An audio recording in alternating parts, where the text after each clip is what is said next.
We may have made it, oh God, it kind of sounds like hail.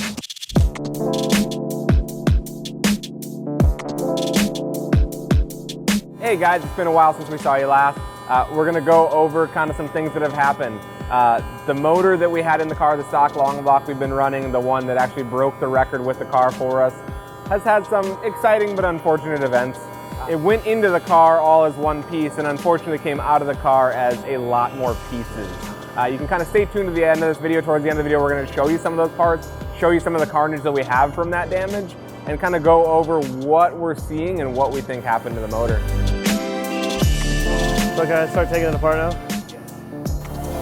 Yes. It is now.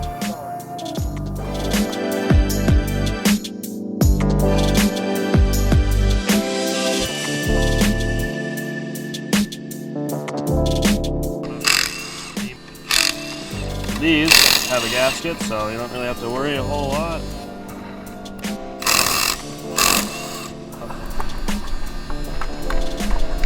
Water pipe comes out of it, which it has an O-ring, so it's going to want to stay in there until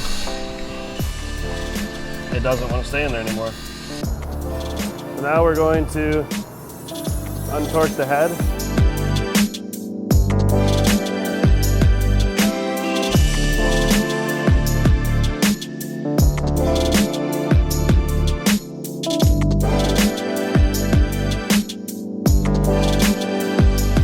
Look at that. Tyler, do you know what my favorite shape is? Piston gun.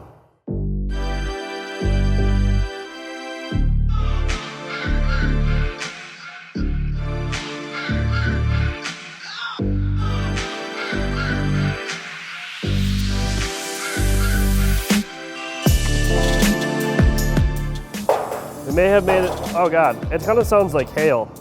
Made a bit of a mess. There's a piece of piston. All right, now we're gonna take the oil pan off. See what it looks like underneath there.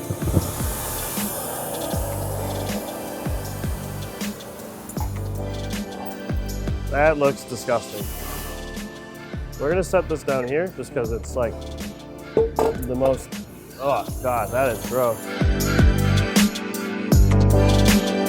Yeah, I really did some heckin' damage here. I think I'm gonna throw some gloves on.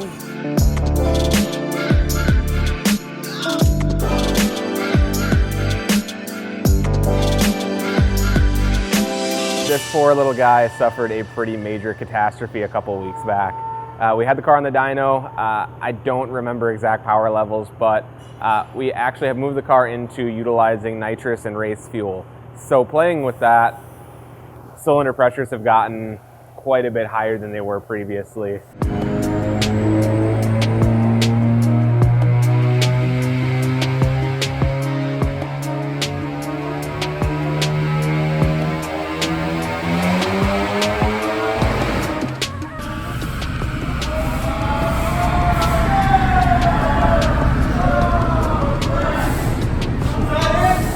So we're gonna kind of come in a little bit closer here and look at what we can see is we've got cylinder 1, 2, 3, 4. They actually all look fairly good, except for one of them. So if we cover this one, it looks fairly decent. 1 and 2, little bit of scuff marks, and like obviously now it's been sitting for a little bit with some water in it, so a little rusty, but that'll clean up. Cylinder 4 looks okay, a little bit of debris went through there. Cylinder 3 just does not look good.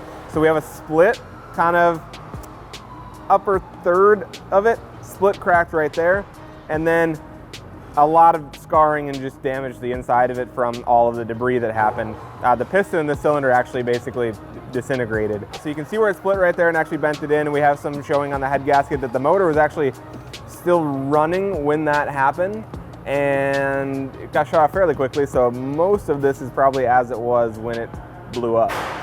If we kind of come over to the other side, we can see a little more carnage on the actual cylinder wall itself. We have a giant hole in the side of it showing the actual steel backing plate to the actual sleeve. So looking at that, you can actually see that there's dimples in there. I'm not sure if you'll be able to see them on camera, but the dimples are actually what hold the sleeve liner to the actual backside of it. kind of just an interesting failure point. So either a piece of debris got wedged into that and broke it, or not 100% sure yet, kind of still going over everything. But yeah, I mean, to see that failure is fairly impressive. I don't know if I would say it's surprising at the power levels or cylinder pressures that we've been at with it, but it's very neat to see. Behind me, what we have here is we actually have the rod out of that cylinder. The bearings are actually in fairly good shape. It doesn't look like there's a lot of heat. Doesn't look like at any point the rod's stretched and they were separated. There's some small damage from debris getting in there, but the bearing itself actually looks really good. The rod obviously took a beating, but pin still slides in. It's not wildly bent. Like, it still slides freely in the actual wrist pin slot, other than me, pushing it kind of weird. But yeah, there's a lot of stuff here that looks really bad and obviously took some heavy hits, but overall, this is out of cylinder 1. So we have a little bit of marking on the side of the piston. Bearing and rod look to be in decent shape. Rod has a slight bend to it. We've got number 2 here. Once again, kind of the same case. A slight amount of bend to it, but not much. Then we have 4, which has a little more debris in it.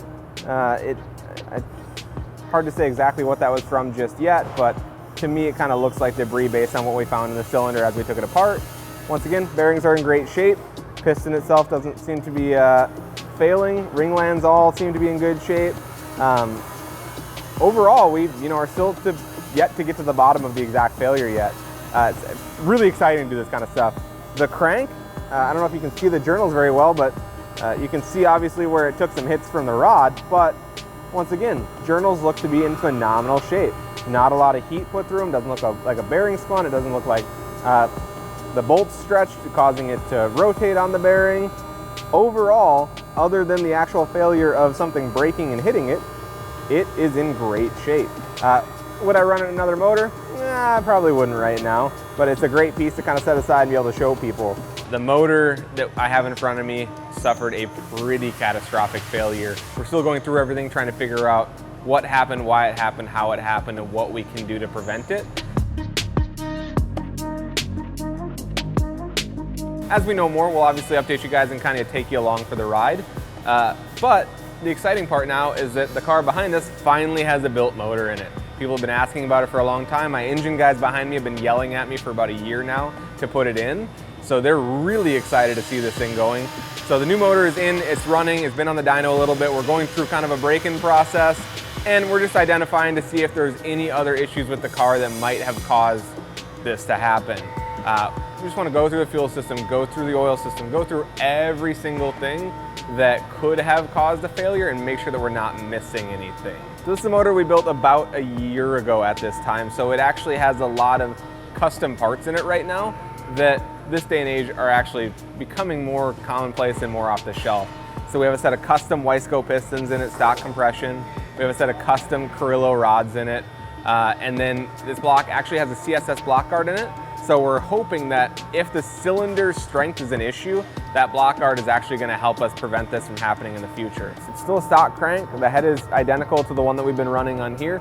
R-porting with stock cams, and then we have stock valves, and then BC valve springs in it.